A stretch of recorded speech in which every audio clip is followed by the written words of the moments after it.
the 7th of June 1494, the Pope Alexander VI oversaw a meeting between the King of Portugal, John II, and the Catholic monarchs of Spain, Isabel and Ferdinand. The idea was to split the globe in half and put a line down a map. Everything to the east of the line, from Cape Verde Islands, including Africa, were to be controlled by Portugal. Everything to the west, the whole of the Americas, was to be controlled by Spain. Unfortunately, they used the maps of Christopher Columbus and they were inaccurate.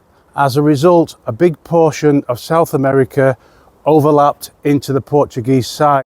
That is the reason what became Brazil is now Portuguese speaking.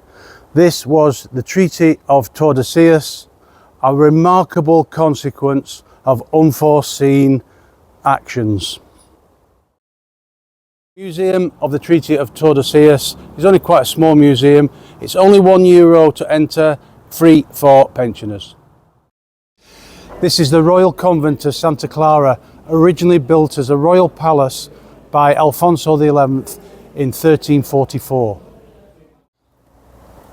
Isabel and Ferdinand are credited with the unification of what is now modern-day Spain. When Isabella died in 1304, unexpectedly her daughter Juana became Queen of Castile.